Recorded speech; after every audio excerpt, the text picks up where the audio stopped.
बिस्मिल्लाहिर्रहमानिर्रहीम। अस्सलाम वालेकुम नाज़रीन, आप यूट्यूब चैनल देख रहे हैं। मैं इमरान ख़ान हूँ। लास्ट जो 24 से 36 घंटे हैं, इनमें ख़त्ते में जंग बहुत तेज़ हो गई है और इस वक्त जो ताज़ा मनाज़र आए हैं, रात के जिस पहर में, आखिरी पहर में मैं ये वीडियो रिकॉर्ड कर रहा हूँ, तो अब जो मनाज़र आए हैं इसराइल से, वो बहुत खौफनाक है। ईरान ने अब तक का सबसे बड़ा फ़िज़ाई हमला किया है इसराइल के ऊपर, और यानी इस हमले को आप ये कह सकते हैं कि शायद शुरू के दिनों में जब इसराइल का एयर डिफेंस सिस्टम ठीक से काम कर रहा था, उस वक्त शायद इस लेवल का हमला किया गया हो जितना बड़ा हमला अब किया गया है। इससे पहले इसराइल की ज़मीन से मिसाइल इस तरह नहीं टकराते थे जैसे अब टकरा रहे हैं। जिस तरीके से क्लस्टर बम गिर रहे हैं, जिस तरीके से मिसाइल टकरा रहे हैं, बहुत बड़ा नुकसान हुआ इसराइल का। और इसराइल के अंदर टारगेट्स को हिट कर रहा है ईरान। जो ईरानी वज़ीर ख़ारजा हैं, उनका स्टेटमेंट आप देखें। उन्होंने कहा कि अमेरिका की जी सिक्योरिटी अम्ब्रेला जैसे वो आयरन डूम बना हुआ है उसके ऊपर, इसराइल के ऊपर, जिस सिक्योरिटी अम्ब्रेला का बहुत चर्चा किया जाता था, बड़ी तारीफें होती थी, वो सुराखों से भरी हुई छतरी साबित हुई और मुसीबत को रोकने के बजाय मुसीबत को दावत दे रही है। अमेरिका अब दूसरों से, यहां तक कि चीन से भी भीख मांग रहा है कि वो आबनाए हुर्मुज़ को महफूज बनाने में उसकी मदद करें। ये आगे से ताने आ रहे हैं ईरान की जानिब से। ईरान अपने बरादर पड़ोसी ममालिक से मुतालबा करता है कि वो गैर मुल्की जारहियत पसंदों को निकाल बाहर करें, ख़ास तौर पर इसलिए कि इन गैर मुल्कियों की वाहिद फ़िक्र सिर्फ इसराइल है और उसके अलावा कुछ नहीं है। अब नाजरीन ने एक और भी वार्निंग दी है ईरान ने इस खित्ते के अंदर, और ये बहुत अहम है। और ये रिपोर्ट हुई है, और रिपोर्ट ये हुई है कि पासदारान इनकलाब यानी ईरान की जो फोर्स है, उसने खित्ते में मौजूद बड़ी अमरीकी कंपनियों को इलाका खाली करने के लिए तंबीह कर दी है और वार्निंग जारी कर दी है कि इलाका खाली कर दें। और साथ में एक लिस्ट जारी की है जिसमें उन कंपनियों के नाम है और साथ में वो इलाके लिखे हुए हैं, उनके एड्रेस लिखे हुए, यहाँ पे कंपनियां में पता है हम इन्हें मार सकते हैं, फ़ौरन खाली करो इसको। तो जो उन्होंने नाम लिए हैं, उन्होंने कहा जी हम अमरीकी हुकूमत को तंबीह करते हैं कि वो खित्ते से तमाम अमरीकी सनतों को निकाल ले। हम इन सनती कारखानों के करीब रहने वाले लोगों से जिनमें अमरीकियों के शेयर हैं, दरख्वास्त करते हैं कि वो इन इलाकों को छोड़ दें ताकि इन्हें कोई नुकसान ना पहुंचे। पासदारान इनकलाब की जानिब से जारी करदा उनसे वाबस्ता फारस न्यूज़ एजेंसी की तरफ से शेयर करदा एक ग्राफिक में उर्दन और मुत्तहदा अरब अमारात में काम करने वाली अमरीकी सनती, टेक्नोलॉजी, तवानाई और मालियाती कंपनियों की एक पूरी फहरिस्त जारी की गई है, जिसमें उनके दफातर को मखसूस मकामात जो है वो एरिया भी उन्होंने बताया कि ये एरियाज है। अब ये कौन सी बड़ी बड़ी कंपनी है? लॉकहीड मार्टिन, ये बहुत बड़ी कंपनी है, ये हथियार भी बनाती है, दुनिया में जहाज भी बनाती है, मिलिट्री के हवाले से बहुत काम करती है। अबू धाबी में है, ग्लोबल मार्केट में इसका ऑफिस है। देखें, उनको पता है कहाँ पे है, क्या है। ये बोइंग का जो ऑफिस है वो ओमान डिप्लोमेटिक एरिया में है, यानी दुबई साउथ एविएशन डिस्ट्रिक्ट में।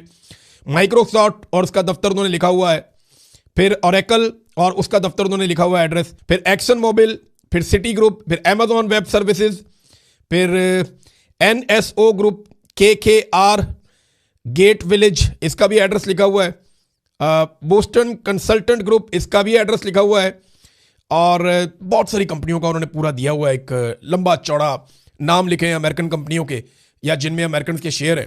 साथ उन्होंने बताया जनाब ये इनके एड्रेस हैं, हम इनको मारेंगे, यहाँ से निकल जाओ फ़ौरन और इसके आसपास भी कोई ना जाए। ये ईरान कर रहा है। अच्छा, ईरान के हमलों के हवाले से ना एक बड़ी इंटरेस्टिंग खबर है मेरे पास। खबर यह है कि ईरान ने इसराइली रहनुमाओं, इसराइली वज़रा, उनके कमांडरों, उनके पायलट्स और खुफिया एजेंसी के अफसरान के मखसूस पते मालूम करके उन पर हमले शुरू कर दिए। यानी ईरान को एग्जैक्टली पता है कौन कौन किधर किधर है, और उनके एड्रेसेस के ऊपर हमले शुरू कर दिए और उनके घरों को ढूंढ ढूंढ कर निशाने लगाए जा रहे हैं। पहली बात, ईरान ने इसराइल के अंदर शिकार करना शुरू कर दिया है और तेल अवीव में लोग सदमे में हैं, लोग अपनी जान बचाते फिर रहे हैं। और ये खबर मैं नहीं दे रहा आपको, ये खबर आपको स्प्रिंटर प्रेस की पोस्ट के अंदर मिल रही है और ये आलमी सतह के ऊपर खबर छपी है। वो बता रहे हैं बहुत से रजीम के लोग छुपने पर मजबूर हैं जो इस वक्त हुकूमत का या सिस्टम का हिस्सा हैं, और इसराइल ने यह तवक्को कभी नहीं की थी कि ईरान के पास ऐसी सलाहियतें मौजूद हैं। अब वो बहुत हैरान है। ईरान ने पूरा एतमाद अंदाज में पीछे मुड़कर देखे बगैर कार्रवाइयाँ शुरू की हुई है। एक सवाल ये पैदा होता है कि ईरान को ये सलाहियतें किसने फराहम की हैं और वो कैसे इतनी ज़बरदस्त नेविगेशन और डिजिटल इंटेलिजेंस हासिल कर रहे हैं, कौन उन्हें दे रहा है, और किस तरह ईरान ढूंढ ढूंढ कर इसराइलियों को या उनके अहम लोगों को निशाना बना रहा है। ये बहुत इंपॉर्टेंट है। साबिक अमरीकी दिफाई ओहदेदार है, बहुत इंपॉर्टेंट आदमी, उसने इस बात का एतराफ़ किया है कि ईरान मुनज़्ज़म तरीके से इसराइली फौजी बुनियादी ढांचे को तबाह कर रहा है, थार्ड रडार्स को अंधा कर दिया है और यूनिट 8200 को निशाना बना रहा है। अमेरिका और इसराइल के बरक्स ईरान सख्ती से इखलाकी मेयारात पर अमल पैरा है और शहरियों पर बमबारी करने से इनकार कर रहा है। ये अमेरिकन भी मान रहे हैं कि अमेरिका और इसराइल जो है वो सिविलियंस के ऊपर अटैक करते हैं, जबकि ईरान सिविलियंस पे अटैक नहीं कर रहा, वो सिर्फ अपने अहदाफ को चुनकर निशाना बना रहा है और ये ईरान के बदतरीन दुश्मन कह रहे हैं, ईरान नहीं कह रहा। अब यहां पे एक चीज मैं आपको बताता हूं कि जुमे के रोज, यानी आज से 2 दिन पहले, आज एतवार है तो आज आप देख रहे हैं, 19 ऐसे लोगों को कत्ल किया गया इसराइल की जानिब से लबनान में जो तिब्बी अमले के लोग थे, यानी ये तिब्बी इमदाद फराहम कर रहे थे और तिब्बी अमले के वर्कर थे। तो इनको 19 लोगों को शहीद किया और इसराइल ने इशारा दिया कि वो लबनान में एम्बुलेंसों पे और तिब्बी तनसीबात को निशाना बनाना जारी रखेगा। अब देखें ना, यहाँ पे वो खुद कह रहे हैं कि हम ये करेंगे और इस मकसद के लिए वो पहले भी ताकत इस्तेमाल करते रहे हैं, अब भी ताकत इस्तेमाल कर रहे हैं। आलमी इदारा सेहत WHO के मुताबिक 2 मार्च से लेकर अब तक, यानी गुज़िश्ता कोई 2 हफ्तों में, इसराइली हमलों के नतीजे में 27 तिब्बी मराकज़ मुतासर हो चुके हैं और 30 लबनानी तिब्बी कारकुन शहीद हो चुके हैं। आप अंदाज़ा करें कि एक तरफ इस तरीके से अटैक किया जाता है, इंसानी हकूक़ की धज्जियाँ उड़ाई जाती हैं, और दूसरी तरफ ये किया जाता है कि वो कोशिश कर रहे हैं कि सिर्फ दिफाई नुक्ता नज़र से इसराइल को या अमेरिका को नुकसान पहुंचाया जाए। अब इसमें ना एक स्टेटमेंट ईरान की जानिब से आया और गिले वाला स्टेटमेंट है। ईरान ये कहता है कि जनाब अक़वाम मुत्तहिदा में हमारे खिलाफ मजम्मत हो रही है, जबकि हम जवाबी कार्रवाई कर रहे हैं और फौजी अड्डों को निशाना बना रहे हैं, जबकि हमारे ऊपर जारियत करने वाले अमेरिका और इसराइल की मजम्मत नहीं हो रही, जिन्होंने हमले में पहल की और जिन्होंने जंग को शुरू किया और जिन्होंने हमारे बहुत सारे सिविलियन को मारा और बच्चियों को शहीद किया, बहुत छोटी बच्चियों को। अब ईरानी वज़ीर ख़ारजा ने जब ये एतराज़ किया या ये गिला किया तो ये गिला दुरुस्त दिखाई देता है, लेकिन अक़वाम मुत्तहिदा में क्योंकि वीटो का एक इख्तियार मौजूद है और उसको कोई भी इस्तेमाल कर सकता है, अमेरिका, रशिया, चाइना, बाकी मुल्क भी इस्तेमाल करते हैं, बरतानिया, तो ये वीटो की पावर इस्तेमाल करके वो किसी भी करारदाद को डाउन कर देते हैं, डस्टबिन में पकवा देते हैं और उसकी फिर हैसियत रहती नहीं है। नाज़रीन, ईरान ने एक और इल्ज़ाम लगाया। ईरान ने कहा जनाब कि जो हमारे ऊपर अटैक हुआ था, ये जो खारग के ऊपर एक अटैक हुआ जजीरे पे, जहाँ से ईरान का 90% 80% उनका तेल सप्लाई होता है, दुनिया को जाता है, उनके लिए बहुत इंपॉर्टेंट है तेल की तनसीबात के हवाले से, वहाँ अमेरिका ने अटैक किया था, डोनाल्ड ट्रंप ने उसको अनाउंस किया था। ईरान ने इल्ज़ाम लगाया कि हमारे ऊपर जो अटैक हुआ इसमें रॉकेट मारे गए थे और ये रॉकेट रियासुल खैमा, यानी ये UAE का एक एरिया है रियासुल खैमा, यहाँ से और दुबई से ये रॉकेट मारे गए हैं। ये ईरानी वज़ीर ख़ारजा का बयान है, जबकि UAE ने इस स्टेटमेंट को मुस्तरद कर दिया। उन्होंने कहा जी ऐसी कोई बात नहीं है। दूसरी जानिब ईरान ने यूक्रेन को भी एक वार्निंग जारी कर दी है कि अगर यूक्रेन ने इसराइल को ड्रोन दिए और ड्रोन देकर इसराइल की मदद की तो फिर ईरान के पास ये जायज़ होगा और यूक्रेन ईरान का जायज़ हदफ बन जाएगा। हम यूक्रेन के ऊपर अटैक कर सकेंगे और हमारा ये हक होगा कि हम बदले में यूक्रेन के ऊपर हमला करें। देखिए ना, यूक्रेन के साथ पहले ही रशिया की जंग चल रही है, अगर ईरान भी यहाँ से अटैक करेगा तो यूक्रेन के लिए प्रॉब्लम बढ़ जाएगा और यूक्रेन को 2 महाजों पे लड़ना पड़ेगा। अब यूक्रेन ने यह सोचना है कि उसने कितने ड्रोन किसको फराहम करने हैं, अमेरिका ने तो उनसे मांगे, देखते हैं क्या होगा। नाज़रीन, एक और बड़ी इंपॉर्टेंट डेवलपमेंट जो है ना, वो इस रीजन से आबनाए हुर्मत में तो जंग चल रही है। डोनाल्ड ट्रंप के लिए सबसे ज़्यादा शर्मिंदगी की बात यह है कि समंदर का एक रास्ता है, एक तरफ डोनाल्ड ट्रंप बैठा है, इसराइल बैठा है, अमेरिका के इत्तेहादी अरब ममालिक बैठे हैं और एक तरफ अकेला ईरान है। ईरान ने वो रास्ता बंद कर दिया, ये सारे मिलकर खुलवा नहीं पा रहे और डोनाल्ड ट्रंप पूरी दुनिया को आवाज़ें दे रहा है कि आगे इसको खोलो। अब आबनाए हुर्मज़ अगर जंगबंदी के बाद खुलती है तो डोनाल्ड ट्रंप की कोई इज्जत नहीं बचेगी, और अगर इस वक्त डोनाल्ड ट्रंप जंग बंद करके वापस चला जाता है, चाहे जीतने की अनाउंसमेंट करके वापस चला जाए, डोनाल्ड ट्रंप का सौदा कोई नहीं खरीदेगा, डोनाल्ड ट्रंप की बात कोई नहीं मानेगा। उसके लिए सिचुएशन बहुत परेशान कुन है। लेकिन इस रीजन से हजारों मील दूर एक और एरिया है और वो मैं बात कर रहा हूं शुमाली कोरिया की। शुमाली कोरिया में 2 लोग बहुत इंपॉर्टेंट हैं, एक किम जोंग उन और एक उनकी बहन किम यो जोंग। ये दोनों बहुत इंपॉर्टेंट हैं, इनकी बहन के स्टेटमेंट को भी बहुत अहमियत दी जाती है।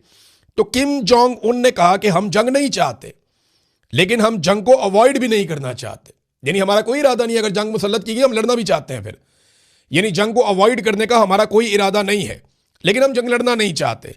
अमेरिका ने हमला करके बेशर्मी की है, यह गैर कानूनी जारहियत है, इसको यह करार दिया किम जोंग उन ने। जबकि उनकी जो बहन है किम यो जोंग, उन्होंने कहा कि अमेरिका और साउथ कोरिया की जंगी मुश्कों के खौफनाक नताइज बरामद होंगे। ये वार्निंग दी उन्होंने।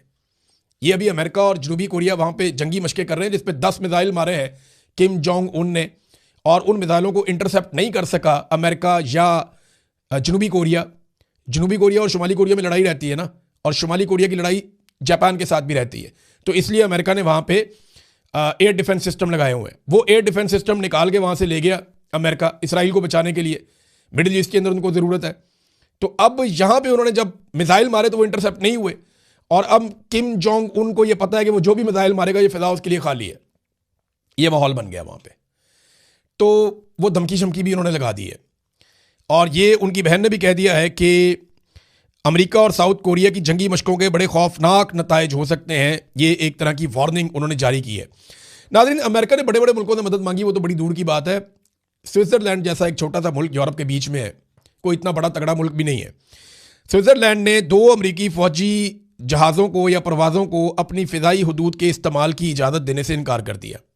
अब आप अंदाज़ा करें कि अमेरिका की हालत इस वक्त क्या बन चुकी है कि स्विट्ज़रलैंड जैसा एक मुल्क वो मना कर रहा है, नहीं जी आप तैयारे यहाँ से नहीं गुजार सकते। एक और नाज़रीन, आपको मैंने बताया था प्रोफेसर जियांग के बारे में। ये चाइना के एक प्रोफेसर हैं जो कैनेडियन नेशनल है। इन्होंने पहले कुछ पेशन गोइयाँ की थी जो बिल्कुल ठीक साबित हुई हैं। अब इन्होंने 3 पेशन गोइयाँ मौजूदा हालात में की हैं। एक, उन्होंने कहा कि अमेरिका ईरान के खिलाफ एटमी हथियार इस्तेमाल नहीं करेगा। देखें, ये अगर जब भी करेगा ना तो इसराइल करेगा, अमेरिका नहीं करेगा, ये मुझे भी अंदाजा है। उन्होंने कहा जी अमेरिका ये हथियार इस्तेमाल नहीं करेगा, एटमी हथियार।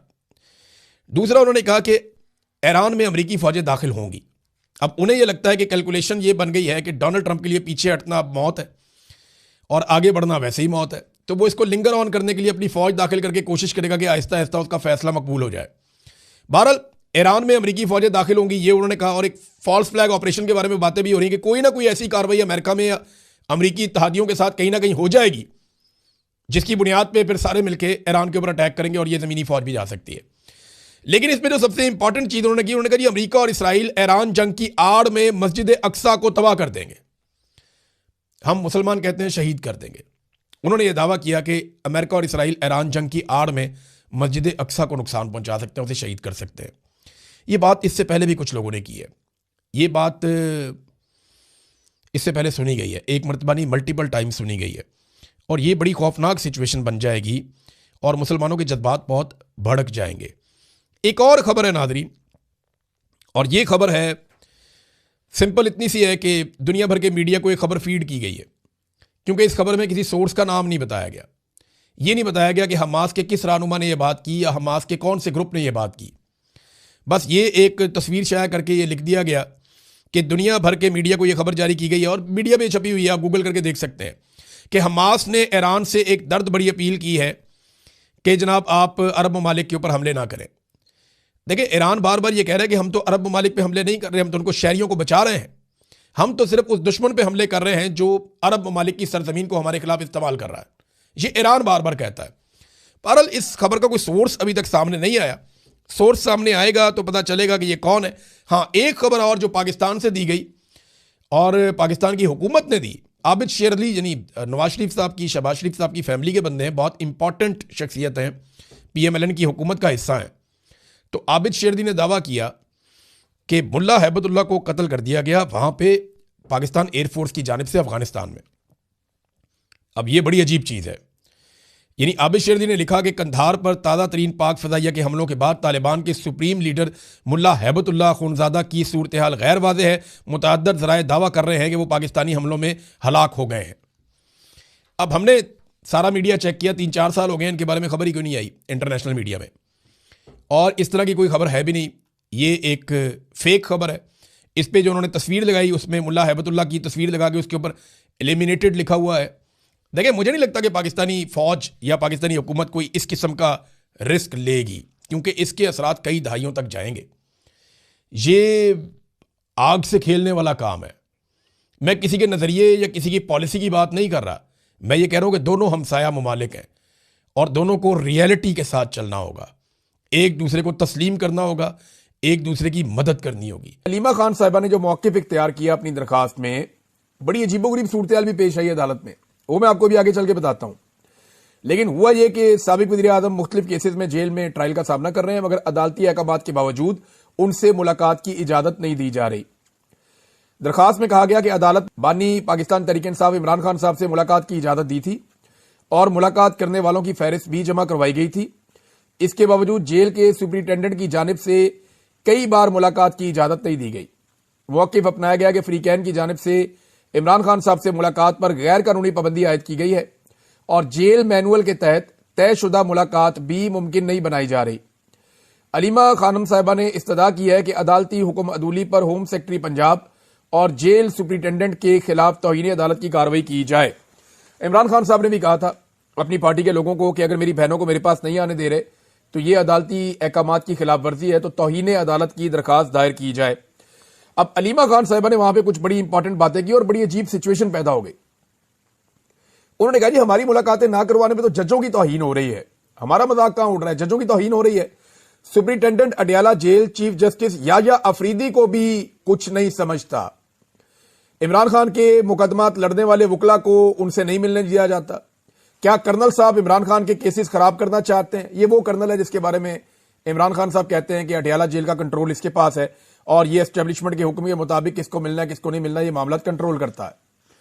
फिर अलीमा खान साहिबा ने कहा कि चीफ जस्टिस सुप्रीम कोर्ट ने बैरिस्टर सलमान सफदर को इमरान खान से मुलाकात और मुकदमात पर मुशावरत की इजाजत दी, लेकिन फिर भी सलमान सफदर की मुलाकात नहीं हो सकी। सलमान सफदर ने कहा था चीफ जस्टिस को कि जनाब आप तहरीरी हुक्म जारी करें मेरी मुलाकात का, लेकिन जज साहब ने कहा आप जाएं, जाकर आप मिले, क्योंकि अदालत को बड़ा कॉन्फिडेंस होता है ना अपने हुक्म के ऊपर। तो जनाब याया अफरीदी साहब का जो हुक्म है वो भी जूते की नोक के ऊपर रखा सुपरिटेंडेंट अडयाला जेल ने, और चीफ जस्टिस ऑफ पाकिस्तान के आर्डर को भी कुछ नहीं समझता, वो तौहीन अदालत भी नहीं लगा रहे हैं। ये कहा अलीमा खान साहिबा ने कि इस्लामाबाद हाई कोर्ट के 3 जजों के ऑर्डर की खिलाफ वर्जी हुई है। हमारी मुलाकात ना कराना हमारी तौहीन नहीं बल्कि इन जजों की तौहीन है और हम तो इनके लिए यहां आए हैं। अलीमा खान की इस्लामाबाद हाई कोर्ट में गुफ्तगू। नाज़रीन, इसके बाद उन्होंने कहा कि हम जज के कमरे में जब दाखिल हुए तो इससे पहले हुआ यह था कि इंतजार पंजूता साहब के साथी हैं वो गए, जाके उन्होंने कोशिश की पता करने की कि जनाब वहां हो क्या रहा है और जज साहब मौजूद हैं या नहीं। तो उन्होंने पूछा तो पता चला जनाब जज साहब मौजूद है। जो अमला है उन्होंने बताया कि जज साहब मौजूद है, बेफिक्र हो जाए। और जब इमरान खान साहब की बहनें वहां पे पहुंची तो उसके बाद सूरत हाल बदल गई। अब सूरत हाल क्या बदली?